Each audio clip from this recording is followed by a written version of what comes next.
Tov.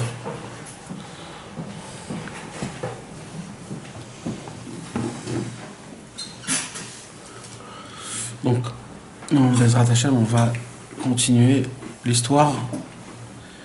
Le deuxième conte, le roi et l'empereur. Et ce soir, avec l'aide de Dieu, on va terminer la première histoire des 3 histoires qu'il y a dans le roi et l'empereur.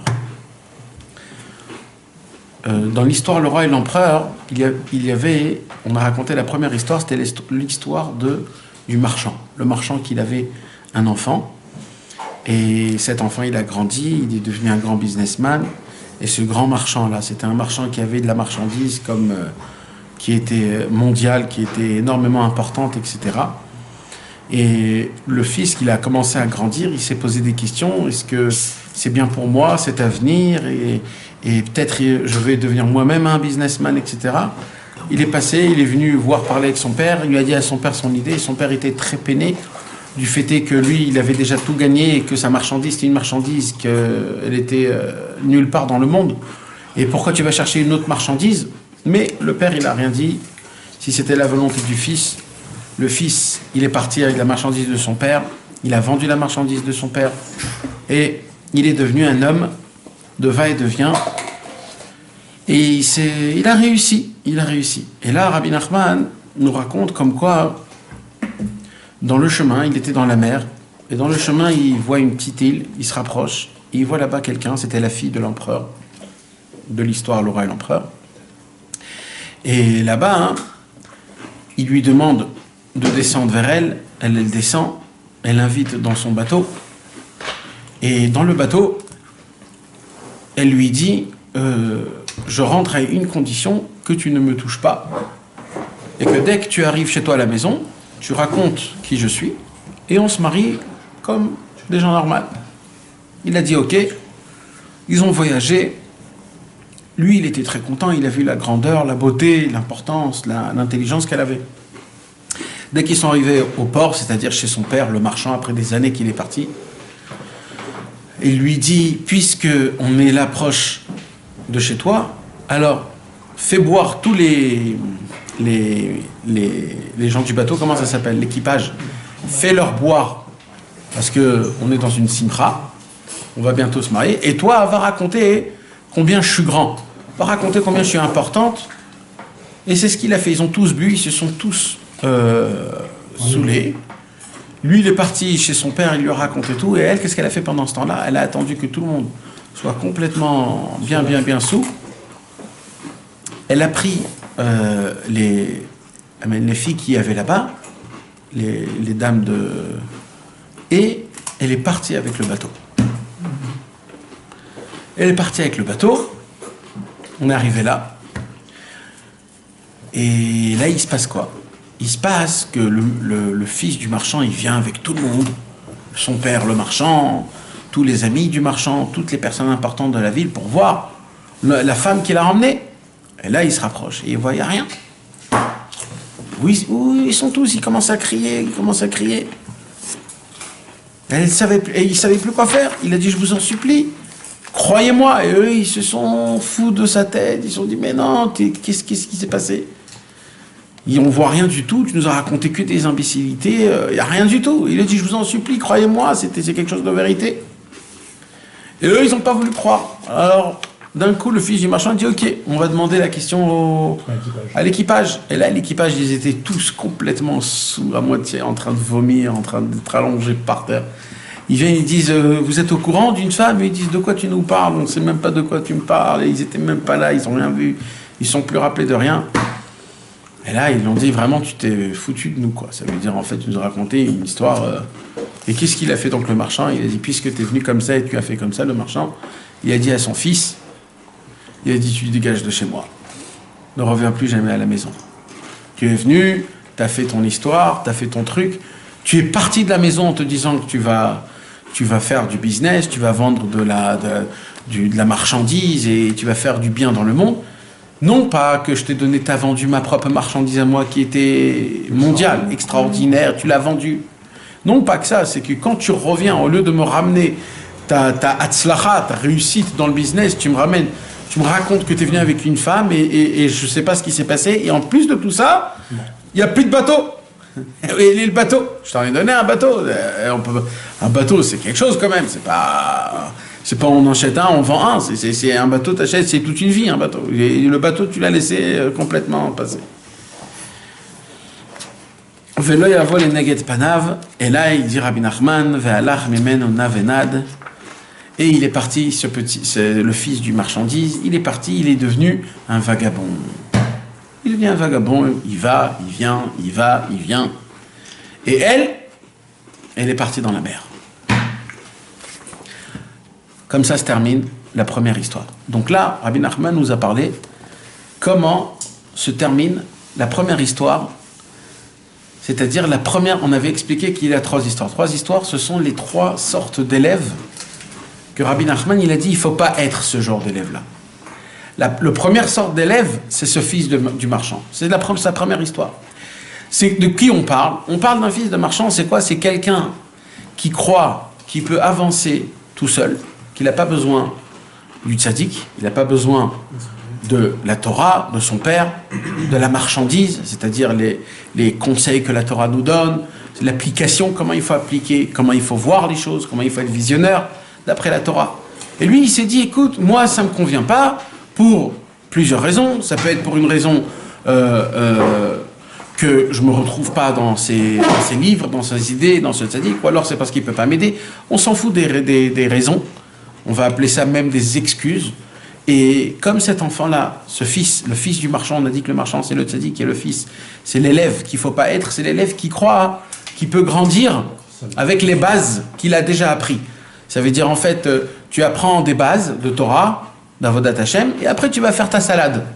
Tu vas dire il faut faire comme ça, il faut faire comme ça, parce qu'il a déjà des bases. C'est comme aujourd'hui tous les travaux manuels vite faits. Il y a des gens aujourd'hui, ils apprennent 2-3 bases dans le Hashmal, ils deviennent tous des shiputzim, ils deviennent tous des trucs. Et bien sauf qu'est-ce qui se passe? Il dit mais moi je connais déjà le travail. Non, tu connais pas. Non, tu connais pas. Tu peux pas connaître. Il faut apprendre. C'est des années. Des fois, un homme il peut étudier toute sa vie, il peut pas comprendre c'est quoi le service divin, amitié vraiment comment il faut faire. Et là où il est tombé surtout, c'est quoi? C'est quand sauf il a découvert la fille du Kessar, de l'empereur. Et la fille est rentrée avec elle. C'est quoi la fille? On avait dit, c'est la Vodat Hashem, c'est la Tfila, c'est la Emouna, c'est la Bina. Il a trouvé, et elle était prête à être collée avec elle. C'est-à-dire, voilà, le tzaddik qui vient vers cette personne-là, qui veut prendre que des bonnes choses, mais à sa façon à lui. Il vient vers elle, il est prêt à rentrer. Elle rentre dans son bateau, elle rentre, elle est là. Et là, la princesse, qu'est-ce qu'elle lui demande? Va raconter à tout le monde qui t'emmène dans ton bateau. Et là, il y a écrit qu'il la connaissait pas encore. Rabbeinu nous raconte qu'il la connaissait pas. Il avait juste vu une fille qu'il avait vue juste, qu'elle n'était pas comme les autres. Elle était spéciale. Elle avait des sagesses, elle avait d'une beauté, elle avait plusieurs choses.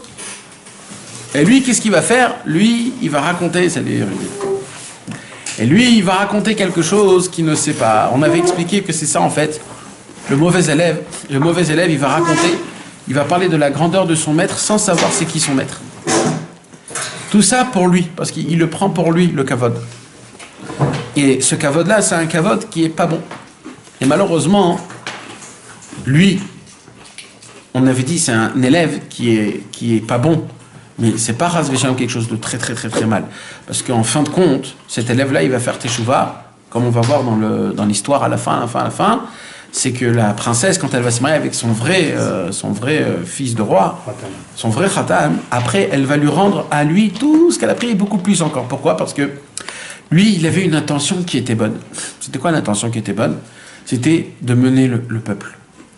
De mener le peuple, d'être un manig, d'être un rave, d'être un dirigeant.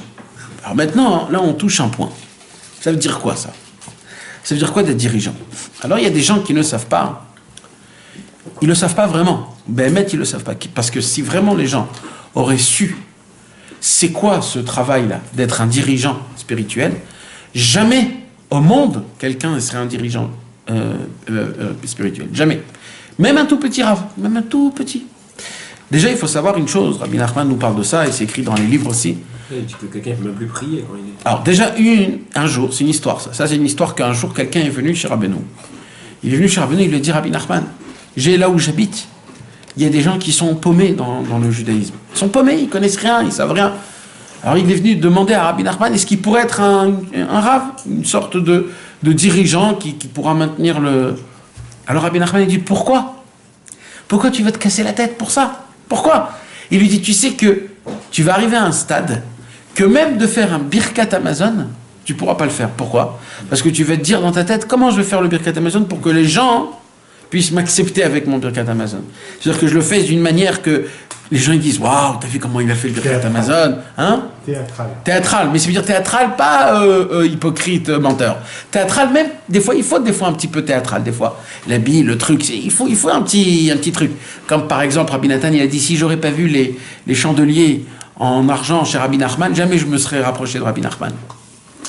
Comme ça, un jour, il a dit Rabbi Nathan. Pourquoi il a dit ça, Rabbi Nathan? Parce que Bémet, à l'époque, les tzadikim, ils avaient des choses qui étaient précieuses.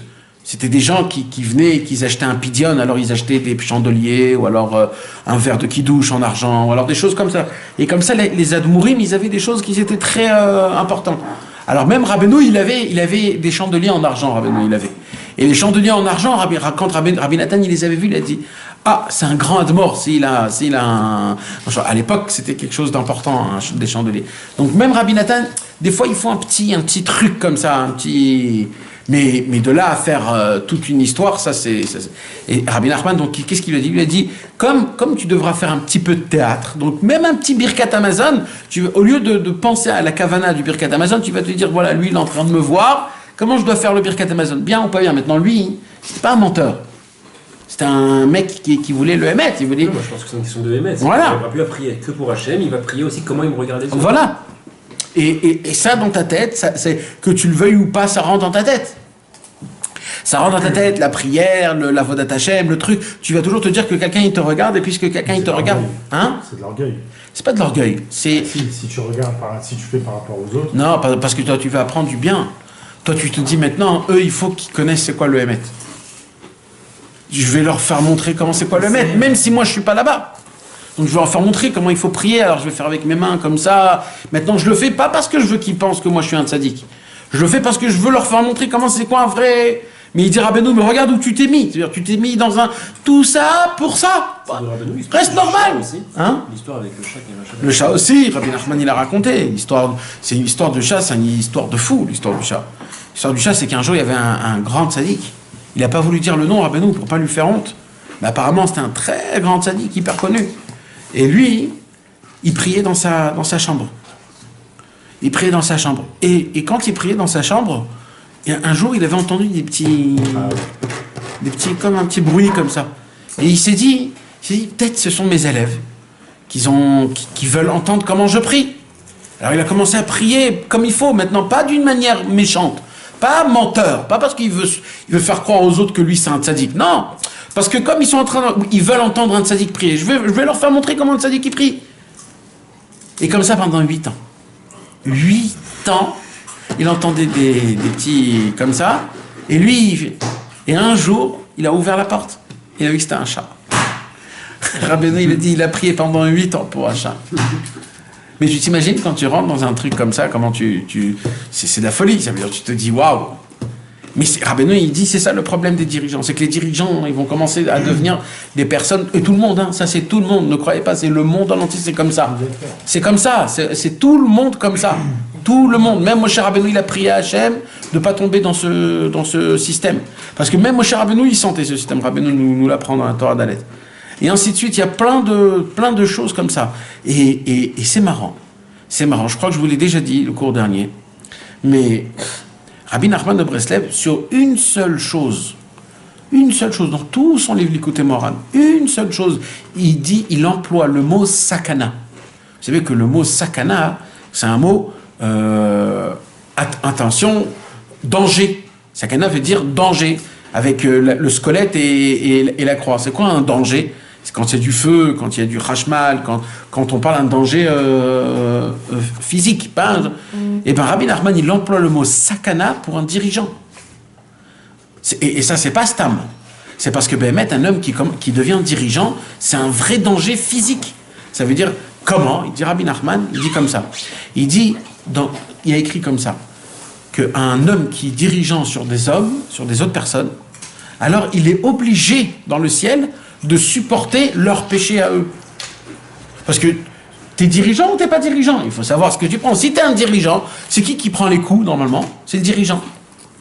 Et il en prend un petit peu, ça veut dire en fonction que il le soulage à son élève, entre guillemets. Parce que c'est ça le travail d'un dirigeant. Ça veut dire, toi tu veux le cavote, tu veux tout le reste, il n'y a pas de problème. Mais il faut que tu prennes aussi tous les minus qui va avec. Et c'est quoi, par exemple? C'est Chas V'Shalom que le dirigeant, il prend sur l'autre.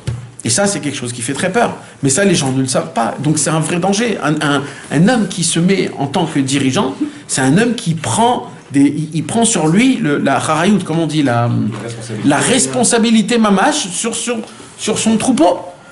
Il est obligé donc c'est pas stam juste d'être un dirigeant, même un tout petit. Donc ça fait très important. Et lui, il est tombé dans ça, le fils de l'empereur. Le fils de l'empereur, il est tombé dans ça en allant raconter des éloges sur la princesse que il la connaissait même pas. Ça veut dire, en fait, il s'est donné à lui de l'importance. Et mes amis, quand il y a un truc pareil, alors là, la princesse, elle ne peut pas supporter quelque chose comme ça. C'est-à-dire que lui, il prend du kavod sur son dos à elle. Vous savez, mes amis, quand Rabbi Nachman de Breslev est parti de ce monde, il y avait un de ses élèves qui était un très grand élève, un élève qui était très important. Et cet élève-là, il s'appelait Rabbi Nachman de la ville de Char Shivoté. Et lui, quand Rabbi Nachman est mort, est parti de ce monde, il a dit c'est moi la succession. Ouais. Il a dit que c'est moi la succession. Maintenant, c'était un grand tzaddik. Il faisait des miracles, il faisait des mamash, c'était un très grand tzaddik. Mais il a dit c'est moi la succession. Et Rabbi Nathan, que lui, il savait que Rabbi Nachman, il n'a pas laissé de successeur. Alors Rabbi Nachman, et en plus de ça, il savait que c'était un tzaddik, dans les deux cas. Alors Rabbi Nathan, il s'est tu, il n'a rien dit. Il n'a rien dit, il a ni dit contre, ni dit pour. Mais il a fait faire montrer qu'il a aucune approbation de Rabbi Nathan. Ça veut dire quand, lui, qu'est-ce qu'il faisait? Tous les Shabbats, il commençait à faire un tiche. Il faisait un tiche comme les Admourim. Il amenait les gens à sa table, il chantait, etc. Et Rabbi Nathan, il n'allait pas. Il n'allait pas. Il y avait plein d'autres qui allaient, mais lui, il n'allait pas. Et Rabbi Yehuda, Rabbi Shmuel Isaac, ils n'ont rien dit. Ils n'ont rien dit. C'était un grand sadique, cet homme-là. Ils n'ont rien dit. Donc il a attrapé beaucoup de gens. Et le premier Rosh Hashanah, qu'ils ont fait après que Rabbeinu est parti de ce monde, c'était le premier Rosh Hashanah. Lui, il est venu, il a dit en tant que successeur, je veux sonner le shofar. Comme ça, il a dit. Rabbi Nathan, ça l'a embêté, parce que là, il flanche, là, c'est-à-dire là, c'est trop, tu nous imploses. Alors Rabbi Nathan, il a dit, on va voir, le Rosh Hashanah, il appartient à Rabbeinu, c'est Rabbeinu le patron. Il vient comme ça, il prend le shofar, le premier jour de Rosh Hashanah, il commence à sonner, il n'arrive pas. Il commence à sonner, il n'arrive pas. Et on change de shofar, on lui donne un autre shofar, il essaie de... Rien. Il a essayé, rien à faire. Et lui, il a compris tout seul. Il a compris tout seul que c'est pas pour lui Mais, après les fêtes, etc., il a eu encore un petit canérique, ses élèves l'ont poussé. Et il a arrêté un moment de faire Shabbat le tiche. Mais à un moment, la première fois où il a repris le tiche, en plein milieu du tiche, il s'est éclaté de rire. Il n'arrêtait pas de rigoler. Il rigolait. Il a eu un faux rire, mais vraiment, de la folie. Et là, il a compris que c'était pas ça. Mais parce que c'était un grand sadique. Et alors, il y en avait d'autres. Aussi grand que lui. Oui, mais Caniré que lui, il avait compris. Je sais pas, mon frère, je sais pas. En tout cas, il n'a pas fait ça par. C'est par tzidkout, il a fait ça. Mais on s'en fout de la tzidkout dans ce Inyan-là. Dans ce Inyan-là, il y a des gens qui sont faits pour être des dirigeants, et des gens qui ne sont pas faits pour être des dirigeants. Point barre, c'est tout. Ça s'arrête là. Maintenant, ça s'est arrêté. Et tu vois que quoi? Et qu'est-ce qui s'est passé en fait? Qu'est-ce qui est resté? Il est rien resté. Et c'est exactement ce qu'on lit. On n'a aucun écrit de vie, on n'a rien du tout. Non, on sait rien du tout. Maintenant.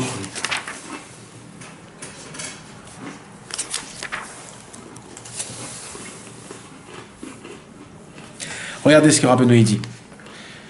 Vehem Bawel Asfina, ils sont tous venus, la famille du marchand, voir le bateau. Velomatsu Davar, et ils n'ont rien trouvé. Ça veut dire quoi? On avait dit que l'équipage, c'était qui? C'était le corps humain. C'était ça l'équipage, c'était le corps humain. Ça veut dire quoi? Ça veut dire là, le fils du roi, le fils du marchand, il dit j'ai des assagotes, j'amène avec moi la princesse. C'est quoi la princesse? La émouna, j'amène moi le régège, l'enthousiasme, la tfila, j'emmène avec moi un grand redouche. Il dit ça au marchand. Quelque chose que même toi t'as pas emmené, papa. Otsadik qui dit. Velomatsu davar. Et d'un coup, il n'y a plus rien. Ça veut dire quoi? Ça veut dire Vechara la socher. Alors le marchand, il dit attends. T'es parti, t'as vendu tout la Vodat Hashem, t'as vendu tout ce que je t'ai appris, t'as vendu en me disant que t'as ramené quelque chose de meilleur que moi, et là je viens et je vois maintenant, il n'y a rien. Tu m'emmènes pourquoi? Veutsoek, Veomer, mais lui de l'autre côté, il est en train de crier. Tamili, croyez-moi, chez Vetis Finaim Srora, j'ai amené un bateau rempli de marchandises. Ve'emenam Ruim Davar, et lui, et eux, ils voient rien. Ni le bateau, ni la marchandise. Il a perdu même sa Torah, la Torah c'est le bateau, et même la marchandise et la princesse. La marchandise qu'il avait emmenée, ça veut dire il a tout perdu. Tous les conseils, ça veut dire quoi? Ça veut dire les assagotes qu'il avait dans la Vodat Hashem, les conseils qu'il a trouvés dans la Vodat Hashem, comment survivre dans ce monde avec la Torah et le mitzvot. Il a tout perdu, Tout ça, pourquoi? Parce qu'il cherchait sa grandeur. Et c'est ça, mes amis, c'est qu'est-ce qui est resté maintenant de Rabbi Nachman de Kharchivoté? Il n'est rien resté, malgré qu'il faisait des miracles et qu'il était grand et qu'il avait des élèves et qu'il s'est proclamé en tant que successeur de Rabbi Nachman. Mais Tarles, on ne connaît même pas ce mot, on ne sait même pas c'est qui ce monsieur aujourd'hui. Et c'est Rabbi Nathan qui s'est complètement annulé à Rabbi Nachman et qu'il a laissé Rabbi Nachman le mettre même après sa mort. Que de lui on parle encore plus même que de Rabbi Nachman, parce que lui il s'est rabaissé, il s'est annulé, il s'est complètement... Et là, le fils du marchand, il dit, c'est impossible. Parce que moi, les assagotes que j'avais, les perceptions divines que j'avais, toutes les torotes que j'étudiais, je les ai étudiées. C'est réel. C'est des actions. J'ai fait des choses. C'est pas du pipeau quand même. J'ai quand même fait quelque chose. Alors écoutez ce qu'il dit Rabbi Nachman. Vers Marlo, Tishala Matrasin. Il lui dit, attends papa, toi demande à l'équipage. Demande à l'équipage. Je les ai emmenés. Valach Lishalotam. Il est allé demander à l'équipage. C'est qui l'équipage? Il a voulu voir est-ce que la Torah, il avait une empreinte sur le corps. Ça veut dire quoi? Que c'était pas juste un cerveau. Un homme, il connaît, il parle, mais dans l'action, le monsieur, il fait rien. Il reste un homme coléreux, il reste un homme voleur, il reste un menteur, il reste... Il n'y a aucun Inyan comme ça. Alors il lui a dit, va demander à l'équipage, regarde, va voir. Valach Lishalotam. Il est parti, le marchand. Il est parti pour voir, pour demander, est-ce que vraiment la Torah, elle est... Et il l'a mis en épreuve pour voir dans son corps. Est-ce que tu te lèves ratzot? Est-ce que tu vas au mikvé? Est-ce que tu danses tous les jours? Est-ce que tu es bessimcha? Est-ce que tu arrives à voir tout du bon côté? Est-ce que tu arrives à ne pas être en colère, etc. Vem shorvim shikorim. Et tout l'équipage était endormi sous. C'est quoi? Sous par le monde. Sous par les événements. Sous par... C'est quoi quelqu'un qui est sous? Quand quelqu'un il a bu sous l'emprise et qu'il est sous, tu ne peux pas lui demander de faire quelque chose parce qu'il est sous. Maintenant, et si tu lui demandes, prends ce verre, donne-le, et que dans ce chemin-là, il fait tomber le verre, c'est qui le problème? C'est pas le sous, c'est celui qui l'a envoyé. Parce que, qu'est-ce que t'envoie un homme sous? Là, quand un homme se soût, c'est qui maintenant le pécheur? C'est celui qui l'envoie, ça devient un Kadosh Baruch Hu, le pécheur. Quand après, il aimait quand même Torah mitzvot, bien sûr. Ça veut dire que... C'est pour ça que c'est très grave de ne pas être sous. On n'a pas le droit d'être sous, jamais. On n'a pas le droit, même que à Purim. À Purim, tout le Inyan, c'est d'être sous. Mais à part Purim, tout le Inyan, c'est ça. C'est de toujours avoir son cerveau en connexion avec ton cœur. Toutes les sortes de saouleries. C'est quoi de se saouler? C'est aussi la drogue, c'est aussi les petites choses que des gens y prennent, des soulagements, ou C'est quoi en fait? C'est un endroit où tu veux te laisser, tu veux pas être connecté à ce monde. En fait, tu enlèves ton cerveau, tu te déconnecter. Mais c'est quoi se déconnecter? Ça veut dire de se laisser un petit peu aller quelque part. Maintenant, c'est un petit peu ça. Quand quelqu'un il se laisse aller, pourquoi? Parce qu'il a des vraies réponses. Il a des vraies raisons. Ce monde, il est difficile, je souffre, c'est difficile, à part ça. Mais on tous. Mais voilà, exactement. Mais on a tous raison. On a tous raison. Ça veut dire les gens qui font ça, on les comprend. On les comprend, les gens qui font ça. Exactement. On les comprend, ça. Pourquoi on les comprend? Parce que ce monde-là, comment il est fait, c'est difficile de ne pas être comme ça avec ces choses qu'il y a là, tellement ça te prend la tête, toi, ta femme, les enfants, le truc, le banquier, la maison, le travail, la parnassa, c'est difficile. Mais quand même qu'ils ont raison et même que tout ce que tu veux, le fait est qu'ils se sont mis dans une situation pareille. Ça a été ça le problème. C'est que si le monde, il a effet sur ton corps, c'est la preuve que la Torah n'a pas été faite sur ton corps. Je vais vous dire quelque chose, mes amis. Les gens qui prennent de la drogue, les gens qui se saoulent, ou les gens qui font tous ces genres de calmants et de, comment t'as dit, antidépresseurs, vous savez, mes amis, ils ont tous raison. Voilà, je vous dis, ils ont tous raison. Et je vais aller même plus loin. Moi aussi, je leur donnerai ça. Dans un monde pareil, moi aussi, je leur donnerai ça. Vous savez pourquoi? Parce que la seule raison pour laquelle on peut s'en sortir dans ce monde, c'est que par la Torah. Si t'as pas la Torah, alors il faut tout faire ces choses-là. C'est aussi un antidépresseur, c'est juste que... C'est pas que c'est un antidépresseur, ça aide pas. La Torah, elle aide. C'est juste de ne pas souffrir. C'est juste parce que on peut pas vivre une vie comme ça dans ce monde. C'est un antidépresseur, mais d'une autre forme. Oui, c'est un nom aujourd'hui qu'on dit, mais ça veut dire, moi ce que je dis, c'est qu'on peut pas s'en sortir sans la Torah. On peut pas. Et c'est exactement ce qu'elle a dit. Qu'est-ce qu'elle a vu là? Là, le marchand, il a dit, le test, si la marchandise à toi, elle est bonne, c'est est-ce que la marchandise, elle a effet sur ton corps. Et là, il est allé voir l'équipage, qui est le corps, et ils ont vu tous. C'est pourquoi? Il lui a dit, c'est une des deux choses. Ou alors, t'as pas de Torah, donc tu vas dans l'autre côté, tu vas te saouler, tu vas goûter les tavotes de ce monde-ci, etc. Ou alors, t'es juste un homme qui est complètement indifférent. Et ça, c'est certain que tu n'es pas. Donc, tu n'as pas la Torah. La plus grande preuve que ton corps, il n'a pas effet, il n'a pas un reflet de la Torah et de l'application de la Torah. C'est-à-dire de faire une bodédo, de se tremper au mikvé, d'essayer de faire des choses avec le corps. Quand un homme, il se sent qu'il va s'énerver, de se dire non, il faut que je sache me contrôler, il faut que je ne m'énerve pas, il faut que je prends sur moi. Combien de fois on a tous les jours des moments où on te parle, si c'est toi, si c'est ta femme, si c'est tes enfants, si c'est tes copains, ils te disent quelque chose où tu as envie de dire, tu as envie de répondre, une réponse de folie, où tu as envie de l'avaler, ce monsieur, tellement qu'il est... Mais tu te dis, tu sais quoi, allez, je vais faire comme si, allez, je vais me marrer de l'histoire, je vais faire de ça une blague, allez, je vais faire comme si il m'a fait faire rigoler, je vais m'éclater de rire, et je vais lui faire comprendre que je suis son ami, etc. Pourquoi pas, laisse-toi. Tout le travail, c'est de pouvoir... Un homme, que la Torah, que la Vodat Hashem, le service divin, c'est quoi un service divin? C'est que ton corps s'annule devant la spiritualité, devant un Kadosh Baruch Hu, sans que quelqu'un il te le dise, en le comprenant, en le sentant, dans le plus profond du cœur. Parce que si la Torah, elle n'a pas effet sur ton corps, alors la Torah, c'est de la philosophie, et c'est faux. Toute la Torah, elle est venue pour que nous-mêmes, on devienne la Torah. Nous-mêmes. C'est pas que la Torah, c'est un livre de vie. C'est que c'est notre vie. C'est notre vie. C'est ça toute la différence entre les autres et nous, les Juifs. C'est que les autres, eux, ils ont des conseils, ils ont des idées, ils ont des visions, et eux, ils regardent et ils voient par rapport à ça. Nous, on doit prendre et nous le mettre vers nous. Nous, c'est nous. On doit vivre la Torah. La Torah, c'est juste un ustensile, c'est un chemin, c'est un élan pour arriver à quelque chose. Nous, on doit devenir la Torah, mamash.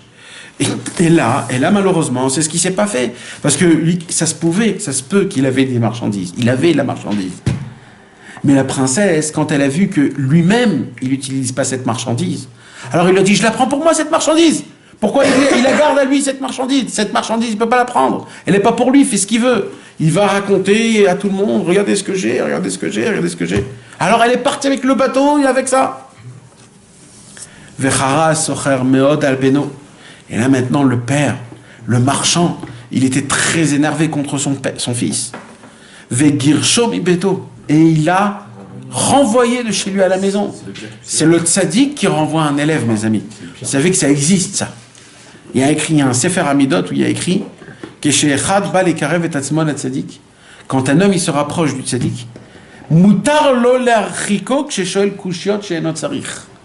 le tzaddik il a le droit de repousser l'élève s'il pose un peu trop de questions. Des questions qu'il ne faut pas. Comme par exemple. Il y a des questions. Cette question-là, tu peux pas. Celle-là, D'où vous savez tout ça. Je suis pas d'accord. non, on dit qu'il fallait contredire le tzaddik. Non, il faut poser des questions. Non, on dit que ce que vous avez raconté, c'était justement qu'on contredise. Oui. Mais d'une manière pour apprendre. De Torah. Ouais. Mais pas de... Voilà, pas... S'il peut trop... Même il peut trop... Une question un peu trop osée, c'est comme par exemple... Je sais pas, il y a des choses qui sont intimes. Il y a des choses qui sont intimes qu'on pose pas de questions. On pose pas... Un jour... moi, je sais pas comment dire, mais ça se sent. Il y a des choses que des fois, c'est de la chutzpah de poser comme question. Mais c'est certain que tout ce qui est pour la Vodat Hashem, bevadaï qu'il faut poser comme question. Ça, c'est aucun safek. Tout ce qui est pour la Vodat Hashem, on voit dans la Torah des histoires de fous. Amen.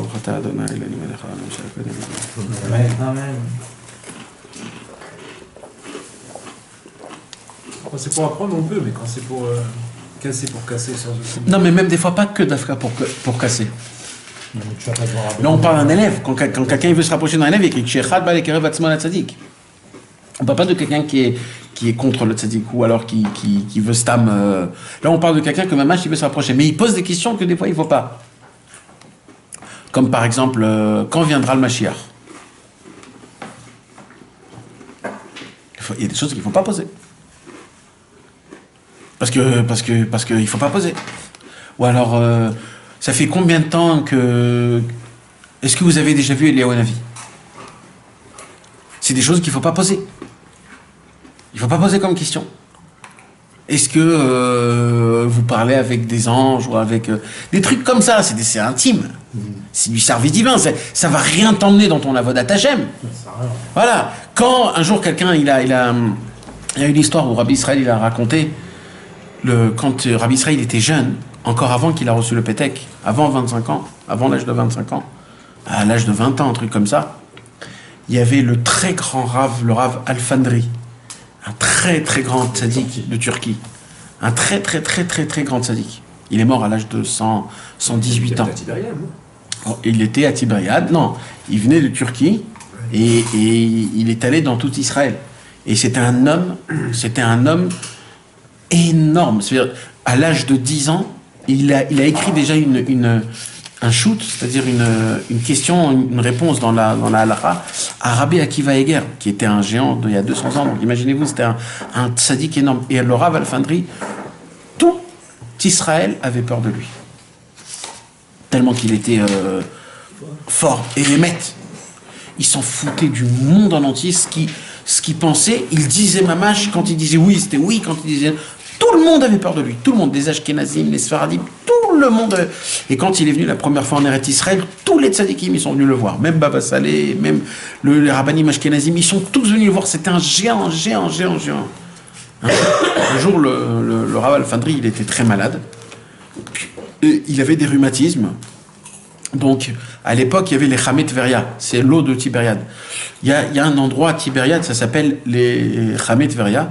C'est le... Il y a toujours, non? Ouais, il y a toujours. C'est une sorte de source. C'est la même source que la Kinneret, mais c'est une source spéciale où là-bas, la source, elle est chaude. Elle est chaude, ça vient de sous terre, c'est quelque chose. Et à l'époque, là-bas, les gens, ils venaient, même beaucoup de tzadikim, pour la médecine, quoi, pour le corps. Parce qu'ils avaient des rhumatismes, ou pour le froid, ou pour des choses comme ça. Donc le Rav Alfandri, il est venu à Tibériade, là-bas, pour sa santé. Et Rabbi Israël, il avait à l'époque 20 ans. Rabbi Israël Cardinal aussi, pareil, il était là-bas. Rabbi Israël Cardinal aussi. Plusieurs personnes, ils sont venus là-bas. Même les... Et Bekitsour, mes amis, et Rabbi Israël, il s'est dit, waouh, je voudrais les Shamesh Oto. Je voudrais le servir. Alors il est venu là-bas, le premier, il a dit, s'il vous plaît, tant que vous êtes à Tibériade, je voudrais vous servir. Il avait quel âge? À peu près 20 ans, un truc comme ça. Il était déjà avec Rabbi Israël Kardonner. Rabbi Israël Kardonner était déjà mort. Ah ouais. Et entre Rabbi Israël Kardonner entre Rabbi Israël Kardonner et le Pétek. Donc il était à Tibériade là-bas, et il a essayé alors, Bémet, il a invité, ils l'ont donné une chambre, et son travail à lui, c'était de lui préparer le thé, à Rabbi Israël, au Rav Alfandri, et de lui laver les chaussures, de lui laver les pieds, de lui préparer sa chaise, de mettre 2-3 petits trucs comme ça, et c'était ça son travail. Et Bémet, Rabbi Israël, il lui a fait comme ça, premier jour, deuxième jour, et le troisième jour, le Rav Alfandri, il n'est pas parti au Ramé de Veria. Il est resté. Mais il s'est mis dans un autre côté de la pièce. Et pendant ce temps-là, Rabbi Israël, lui, il ne savait pas. Lui, il croyait que le Rav Alfandri, il est parti au Ramé de Veria. Alors, il est resté dans la chambre du Rav Alfandri, il a commencé à lire des Teilim. Et quand il a commencé à lire des Teilim, il a commencé à crier, comme il avait l'habitude de lire des Teilim, Rabbi Israël. Il commençait à crier, à pleurer, il a crié Mamash, il faisait des Teilim. Et pendant ce temps-là, le Rav Alfandri entendait. Et quand il a entendu ça, il a eu très peur. Il a dit Hachem Ishmor, que c'est vous qui me sert. C'est moi qui dois vous servir. Et Rabbi Israël, il a dit Chaz v'shalom, que vous allez servir. Il a dit non, c'est ça c'est moi qui dois vous servir. Et il était tellement taquif, tellement fort, que Rabbi Israël, il a dit bon, ok. Et là, il lui a dit bon, je vous fais un thé, Rabbi Israël. Et un homme de 100 ans, il a servi Rabbi Israël à l'âge de 20 ans, parce qu'il lui a dit, un homme qui dit des Télim comme ça et qui prie Hachem comme ça, je peux pas que ce soit toi un homme comme ça. Et après, il a entendu que lui, on lui donne 2 pièces au lieu de 20 pièces par semaine, parce que lui, c'était un Breslev. Il est rentré dans la yeshiva. Il a dit, vous avez pas honte, vous lui donnez à lui 2 pièces parce que c'est un Breslev, et tous, ils reçoivent 20 pièces. Lui, il doit recevoir plus que tous. Et ils ont eu très peur, ils lui ont dit ok, on va lui donner 20 pièces tout de suite. Tout de suite, il a enlevé tout la marloquette qu'il y avait sur Rabbi Israël et tout. Et Mamash, c'était. Maintenant, pourquoi je vous raconte tout ça? Parce que regardez qu'est-ce qui se passe. Là, il lui dit quand tu découvres quelque chose de Emet, quand tu vois quelque chose de et tout de suite, même si c'est une grande personne, tout de suite il se rabaisse parce qu'il voit le Emet, il voit que c'est ça. Un homme comme ça qui est simple, qui a peut-être 20 ans, mais de la façon de comment il prie, tout de suite il se dit c'est ça. Maintenant, là, il ne s'est pas passé la même chose. Et là, c'est ce qu'il a fait. Qu'est-ce qu'il a fait, le marchand? Le marchand, il a compris que son fils, il a pas compris c'est quoi la marchandise. Alors, il lui a dit, tu dois partir. Tu n'as plus rien à faire chez moi. Et là, le tzaddik, il a la possibilité, quand tu poses des questions, de te rejeter. Maintenant, pourquoi je vous raconte toute cette histoire du Rav Alfandri? Parce qu'il y a eu une histoire avec le Rav Alfandri. C'est quoi?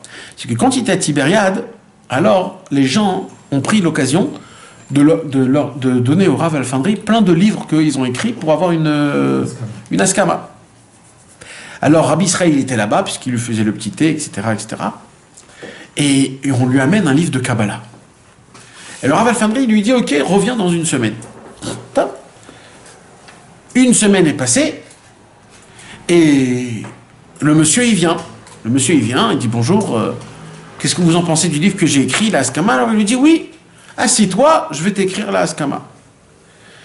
Et Rabbi Israël, il voit qu'il commence à écrire la Haskama. Il dit, Rav Alfandri, je peux vous poser une petite question? Il dit, oui.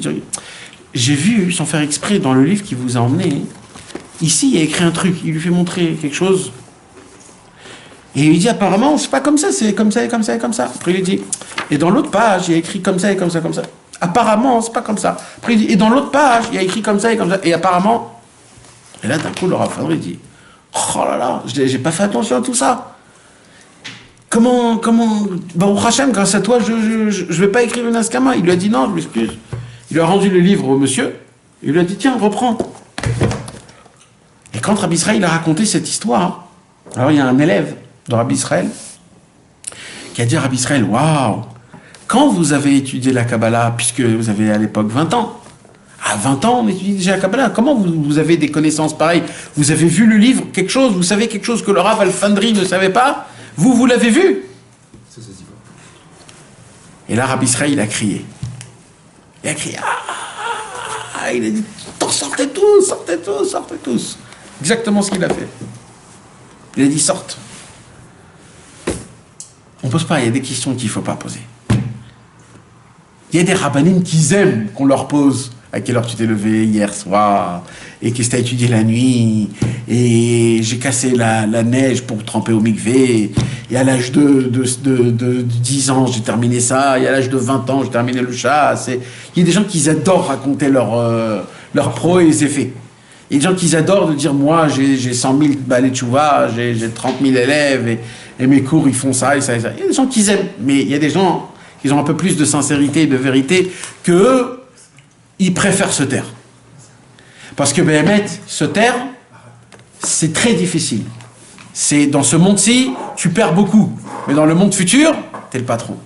Il faut choisir maintenant si tu choisis la gloire de ce monde ou tu choisis la gloire du monde futur. Parce que c'est très difficile. Parce que normalement, les gens qui ont cette parole-là, ils ont ces mots de dire je suis très grand, je suis très important, je connais tant de Torah, j'ai tant d'élèves, j'ai tant de choses. Ces gens qui parlent comme ça, c'est des gens qui parlent, donc c'est des gens qui écrasent. Et automatiquement, ils écrasent qui?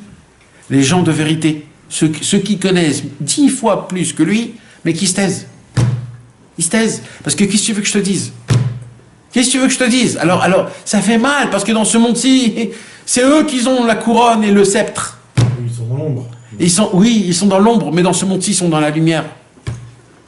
Ils sont dans l'ombre, dans le monde futur, mais là, Tarles, aujourd'hui, tu vis dans ce monde-ci. Donc, dans ce monde-ci, ce sont eux les patrons. Parce que c'est un monde de sheker.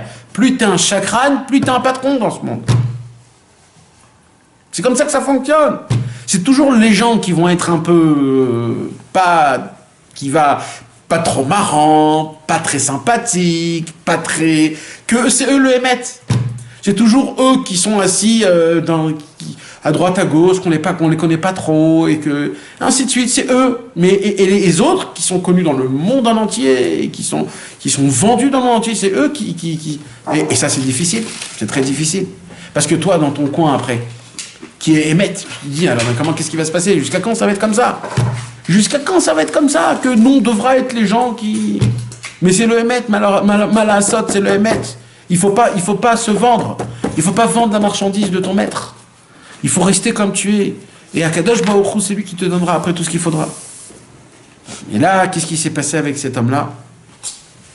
Le fils du marchandise, de la marchande, Ve'alach mimenu navenad.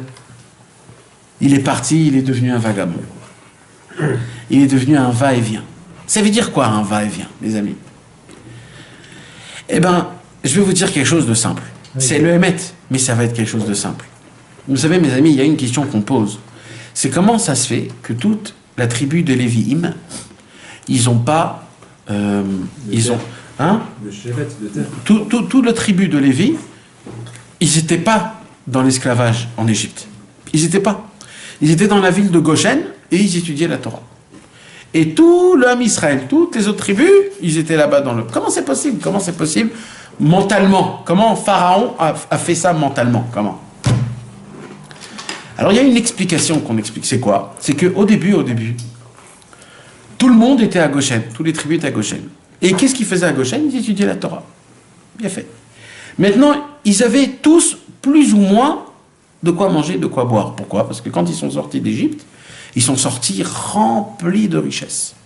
Donc, ils auraient pu vivre jusqu'à la fin des 400 ans avec cet argent-là. Ils avaient assez. Il n'y avait pas de problème de Parnassa. Pas de problème. Ils sont sortis, ils avaient de quoi. C'était la famille de Yosef Hatzadik, c'était la famille, ils avaient assez d'argent, ils n'avaient pas besoin. Mais il y a eu un problème, c'est quoi? C'est qu'un jour, il y a un mec, parmi toute la famille des 12 tribus, qui s'est dit, peut-être on n'aura pas assez. Peut-être on n'aura pas assez. Peut-être. Alors, viens, on sort de la ville de Goshen, et on va essayer de faire un peu de business. Il a pris ce qui lui appartient comme argent, il est sorti de Goshen, il a commencé à faire son business, et il a réussi. Mais le problème, c'est que le business appelle le business. Et le business appelle le business. Tu mets de l'argent quelque part, t'attends qu'il pousse, pendant ce temps-là, il faut vivre, donc tu prends un peu ici. Et ça s'appelle en hébreu l'idgalgel. C'est de rendre, voilà, de rendre une somme prêter en empruntant quelque part d'autre. Et comme ça, et comme ça. Et extérieurement, cet homme-là vivait mieux que les autres. Extérieurement. Mais il ne savait pas que tout ce qu'il vivait, c'était de prêter de l'argent, en fait. C'était que de la... C'était emprunter tout. Alors, un a emmené deux a emmené trois, et petit à petit, ils sont sortis de Goshen, et ils ont commencé à rentrer dans le business, juste pour la parnassa, hein. Juste pour la parnassa, juste pour pas qu'il nous manque jusqu'à la fin des 400 ans. Mais ça, c'est ce qu'ils disaient la première année. Parce que la deuxième année qu'ils sont rentrés dans le business, c'était déjà très difficile, c'était un grand truc, il fallait être associé à des Égyptiens, il fallait être parmi eux, il fallait... Et petit à petit, ils ont été engloutis par les Égyptiens jusqu'à que tout le Ham Israël, à part les Lévim, ils sont sortis de Goshen pour aller faire du business, tous en disant quoi? Peut-être on n'aura pas assez jusqu'à les 400 ans. Sauf les Lévim. Les Lévim, ils se sont dit, non, on ne va pas rentrer dans ce shaker-là. Nous, d'après nos comptes, on ne va pas vivre comme des fous, mais on aura ce qu'il faut. On aura ce qu'il faut, de quoi s'habiller, de quoi manger, pas plus que ça. Ils étaient bergers en plus. C'est quoi les troupeaux à l'époque? C'était leur truc à eux, ça veut dire ils se faisaient le lait, la petite truc, ils avaient tout ce qu'il fallait, tu comprends? Les pharaons, il a vu que la majorité, ils sont entrés dans le business, il a dit ok, il faut commencer à payer des taxes. Le MAM, il y a le MAM, il y a le Massar Nassa, il y a ça, il y a beaucoup de choses à payer. Et ils ont commencé à payer des taxes, et ils ont commencé à payer des taxes, et des taxes, et des taxes, jusqu'à la fin, tellement ils payaient de taxes qu'il fallait travailler chez Pharaon. Et comme ça, c'est venu l'esclavage des Égyptiens. C'est pour cela que les Lévi'im, que de base, eux, ils n'ont pas accepté de payer des taxes, ils n'ont pas accepté de rentrer dans le monde business, que eux, ils n'étaient pas en esclavage. En vérité, il dit Rabbi Natan, l'esclavage, c'est faux de dire un esclavage. C'est pas un esclavage. C'est eux-mêmes qui se sont mis dans un travail. Nous, aujourd'hui, on appelle ça un esclavage. Mais en fait, si à eux, tu leur demandais la question, qu'est-ce que vous êtes? Ils disaient, non, on fait de la parnassa, non. Nous, on fait de la parnassa. On fait des briques, on a de la parnassa, on est tout les gens à la parnassa. Et c'est ce qu'on dit aujourd'hui, nous aussi. On est aujourd'hui au travail, chacun y travaille mais en fait, on est en esclavage. C'est un esclave, le travail. C'est un vrai esclave. Ça te prend ta simra, ça te prend ta famille, ça te prend ton cœur, ça te prend ta tête. La majorité de ta vie, ta journée. Toute ta vie. Et tout, le travail, mais c'est juste pas ça. C'est ça qui te crée ton... Ça te crée ta sensation. Ça veut dire que tu es joyeux ou pas si tu as bien gagné. Tu es énervé ou pas si tu as une bonne journée dans le travail. C'est ta femme et tes enfants te reçoivent comme il faut que si ta journée était bonne au travail. Ça veut dire que tu changes complètement. Donc c'est ça un esclavage. C'est quoi un esclavage si c'est pas le travail? Dites-moi. Les Égyptiens, ils travaillaient pas la nuit. Ils travaillaient le jour, ils avaient les heures. Ça commençait de 8h jusqu'à 8h du soir. Ils avaient leurs 12 heures de travail. Ils avaient la paye 37 shekels de l'heure. Ils étaient payés. Mais ils étaient au travail. Et nous, la Torah appelle ça un esclavage. J'ai dit, Rabbi Natan, est-ce que vous pouvez expliquer aujourd'hui, est-ce que le travail, c'est autrement que ce qu'il y avait en Égypte? En tant qu'est-ce que tu fais sinon ta journée? Tu étudies la Torah. Mais c'est qui est à faire ça toute la journée? S'il y a des bons appreneurs, alors tu peux faire ça. Tout le problème qu'aujourd'hui qu'on n'arrive pas à s'asseoir et étudier dans la Torah, c'est parce que c'est très difficile de trouver des gens qui arrivent à donner le goût dans la Torah, à te donner sa manienne, à te rendre sa mâche, une chavaya, c'est vraiment une chavaya. Et après, il y a un travail de s'entraider entre juifs, aller faire du milut rasadim, etc., etc. Crois-moi, mon frère, crois-moi que si on arrive à trouver tout le inyan dans le travail, dans la vodat Hashem, dans l'étude de la Torah, mais toute la journée tu resteras dans le monde. Tu crois ils ont besoin de force, l'école Elman et les Avrechim et tout cela? Ils n'ont pas de la force plus que toi. Ils sont même moins forts que toi. C'est même vous les plus forts que vous arrivez à faire ce que vous arrivez à faire dans le travail manuel que vous faites. En même temps, on peut se dire, je me cache derrière la valise, c'est plus facile. Aussi, ça je peux comprendre, mais pas l'autre question. Les mecs qui sont payés 1500 € tous les mois, ça tombe. Ça prend chez Kev. Chez Kev. Non, il parle de France. Là.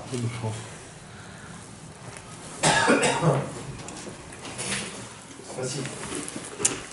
Il y a des collègues qui te payent 1500 €. En France, peut-être. En France, peut-être. 1500 €? Ouais, minimum. Un collègue? Je sais pas si j'en ai sûr aujourd'hui.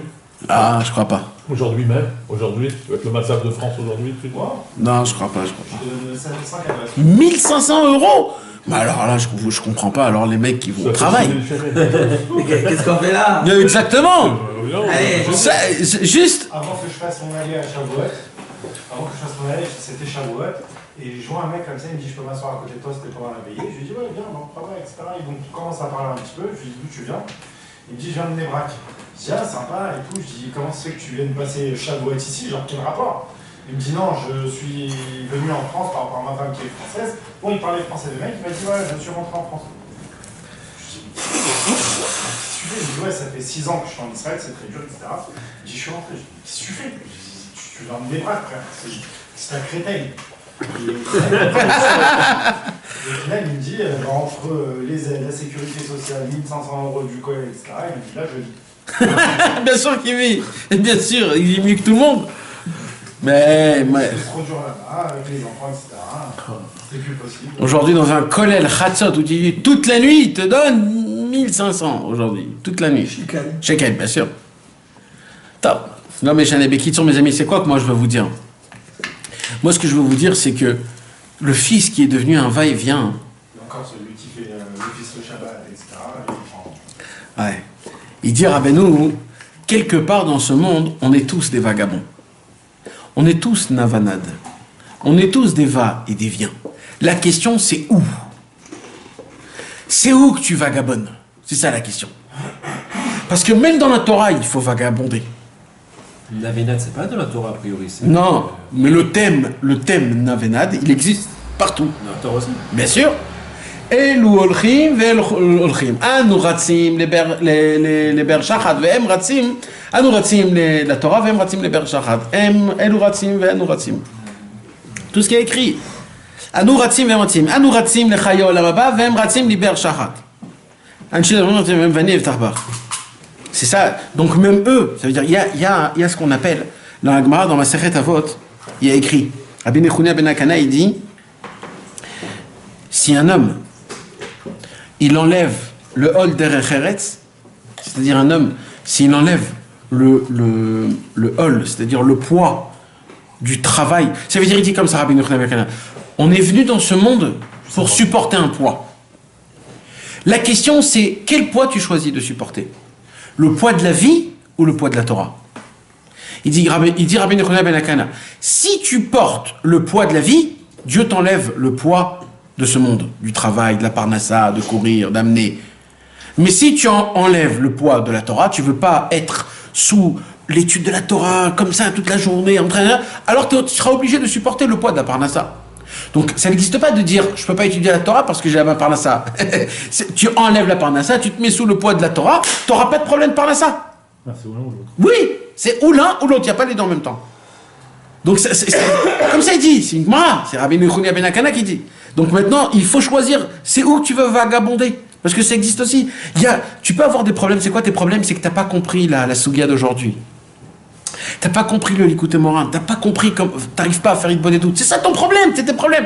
Et on a un autre qui est juste à côté, c'est son copain, lui il a un problème parce qu'il y a un virement qui n'est pas rentré dans sa banque, et la banque ne veut pas recevoir le virement, et il est tout tracassé, comment je vais faire? Voilà, lui c'est ses problèmes, et moi c'est mes problèmes. Il faut choisir quel genre de problème tu vas avoir. Qu'est-ce que tu préfères? D'avoir un problème que tu comprends pas le Tosfot? Ou tu vas avoir un problème où tu n'arrives pas à recevoir ta paye? Côté, le mec qui a un problème avec ta sotte, il a que 1500 GP par mois. Quoi. Il a de quoi vivre, Jonathan. Il a de quoi vivre. Crois-moi qu'il a de quoi vivre. Un homme, encore une fois, c'est la Torah qui te dit ça. Quand tu enlèves le poids de la parnassa et tu te mets le poids de la Torah, il n'y a pas de poids de parnassa. C'est comme ça. C'est un monde qui est difficile.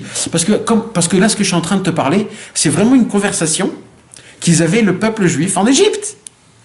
Les Juifs en Égypte, ils disaient, mais non, on a besoin de parnassa, il faut qu'on vive. On ne peut pas rester 400 ans en Égypte sans rien faire. 400 ans. Qu'est-ce qu'ils vont faire nos enfants et nos petits-enfants? Là, aujourd'hui, on a. Ils se disaient, non, on a, nous. Mais nos enfants, qu'est-ce qu'ils vont faire?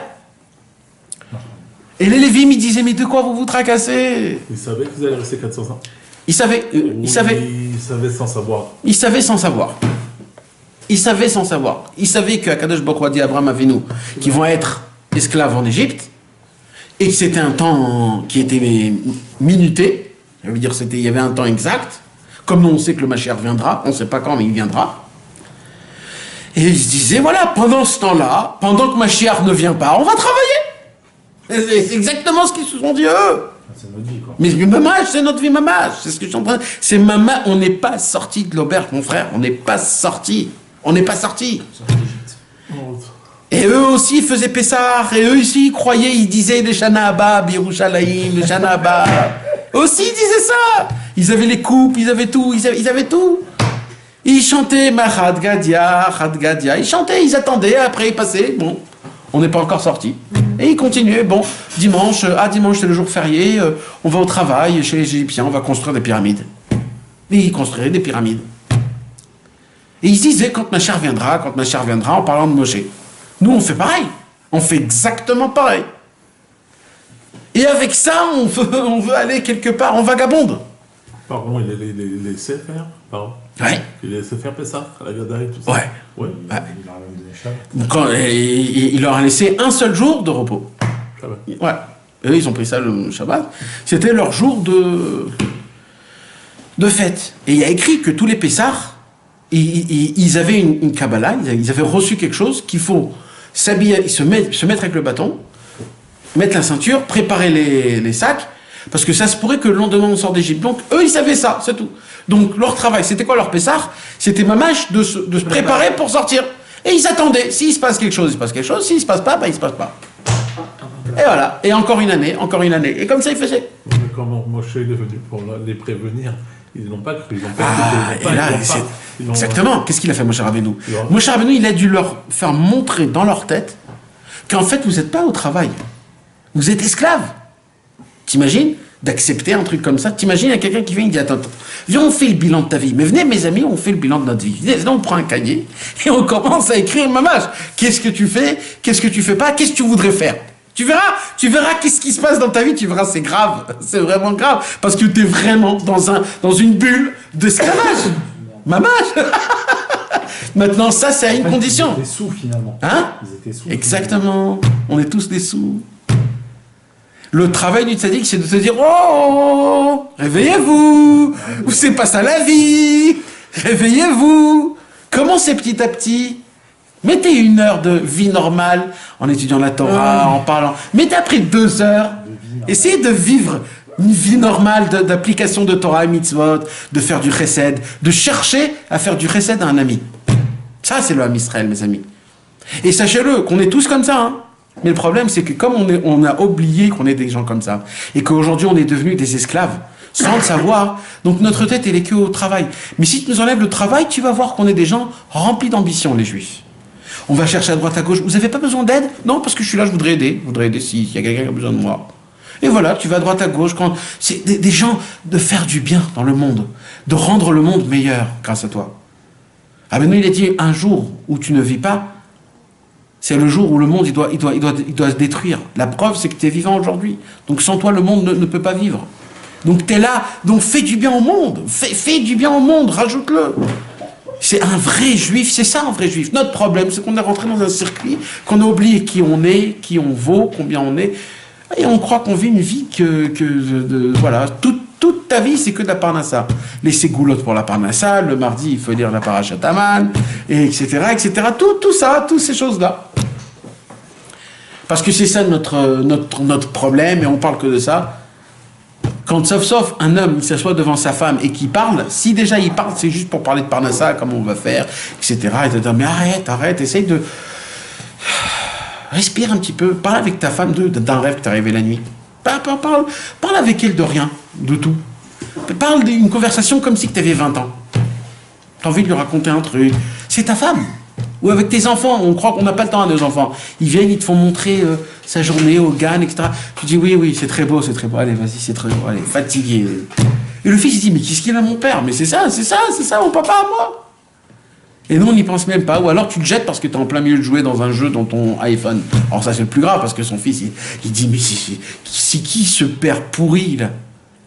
Pour ça, on dit, attends, dégage, attends, je suis en train de... Papa, il fait quelque chose, papa, il est très occupé, papa. Et là, il fait avec son téléphone comme ça. Mais... Et oui, mon frère, c'est ça notre problème. Le problème, c'est qu'il faut savoir dans quel navénade tu es. Et lui, il ne pouvait pas avoir un navénade normal. Donc lui, il a eu un navénade de la Parnassa.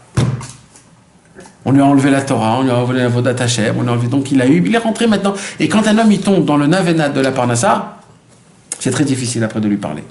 Parce qu'il est tellement convaincu, il voit tellement que ça paye tous les mois, ça paye. Maintenant, pas toujours, parce que des fois c'est difficile. Des fois ça rentre pas, des fois il y a un petit peu, des fois... Mais ça paye quand même. Maintenant, dans la Torah, le problème c'est quoi? C'est pas un problème. C'est que l'argent, il y a de la bracha. C'est-à-dire quoi qu'il y a de la bracha? C'est très compliqué à expliquer ça. Hein. C'est quelque chose de très compliqué, mais il faut avoir beaucoup d'émouna. Ça veut dire quoi de l'argent qui a de la bracha? L'argent qui a de la bracha, c'est que chaque shekel que tu as, divise-le par 1000.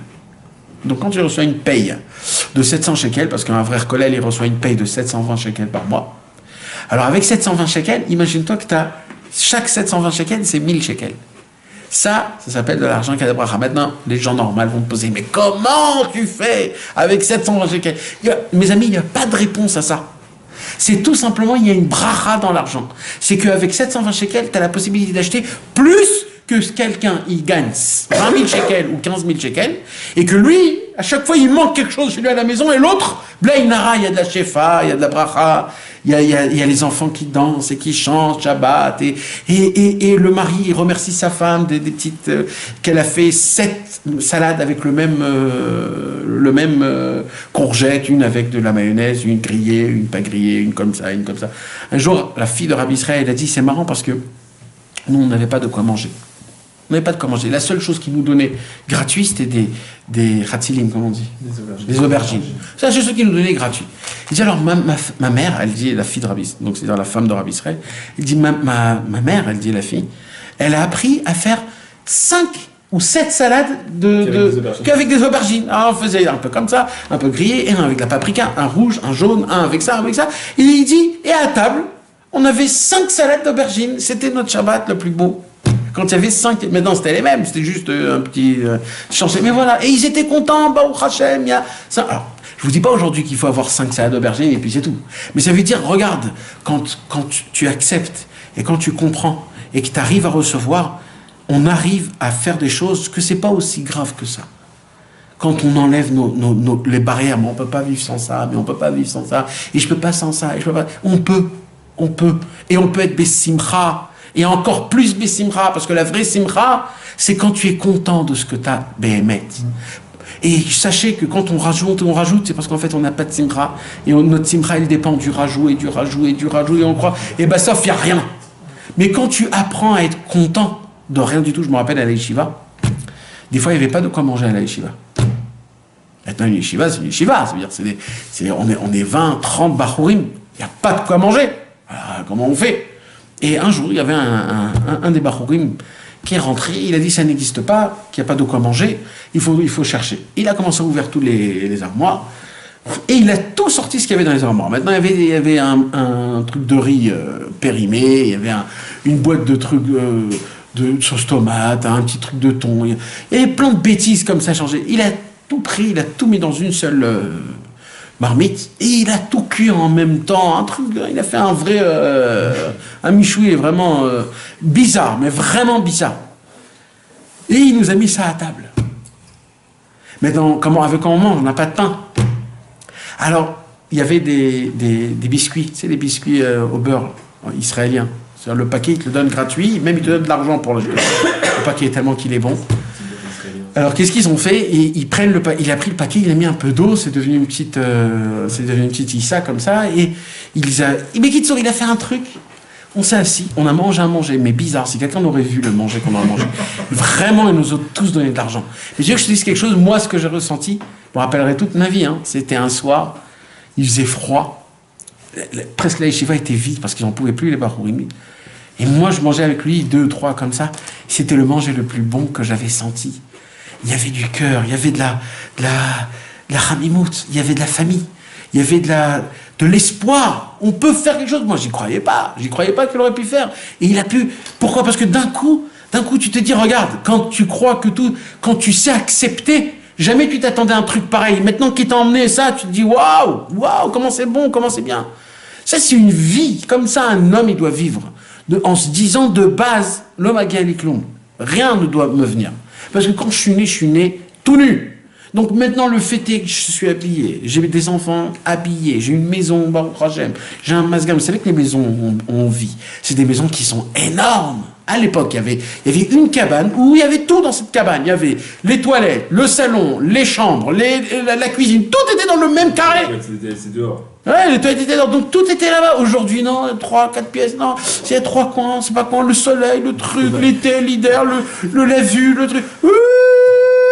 Et avec tout ça, tu vas être content. Il est pas content, le mec, à la fin de compte. Oh. Pourquoi? Parce qu'on regarde toujours comment c'est les autres, comment c'est ça et comment c'est ça. Baruch Hashem, regarde ce que t'as. Baruch Hashem, déjà, t'es en Israël, t'es vivant, t'es marié. T'as des habits, t'as un travail, t'as des copains, t'as qui appeler des fois de temps en temps. C'est sympathique. T'as une femme qui te supporte, t'as des enfants qui te supportent et qui t'aiment. Et qui croient que t'es le meilleur père du monde. En sachant que t'es pas du tout le père du monde. Mais eux, il y en a qui croient en toi, tes enfants croient en toi. C'est un kavod, c'est des cadeaux qu'Hachem te donne. Et ça, il faut s'en rappeler. Quand tu t'en rappelles pas, tu tombes complètement. Et comme ça, a terminé le fils du marchand. Parce qu'il n'a pas voulu croire au marchand et à faire du business avec ce marchand, son père, c'est-à-dire le tzaddik, qu'il a découvert des torotes énormes, des conseils comme un service divin. Il a cru qu'il pouvait être plus sage que le tzaddik. Il a cru qu'il a pu être plus malin, plus rusé que le tzaddik. Et il a terminé avec plus rien.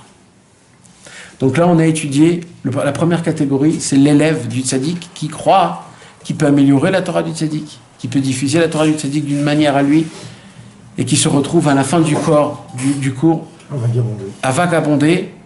La Torah n'a pas fait effet sur son corps, et lui il se retrouve tout seul. Bezrat Hashem, le prochain cours, on va commencer le deuxième Vaïe Ayom, la deuxième histoire, le deuxième sorte d'élève que Rabbeinu va nous apprendre.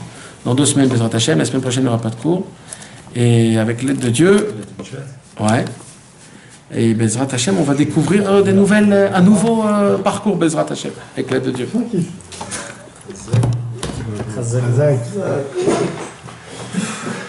crois qu'il arrive, mais il y a ces 3 styles de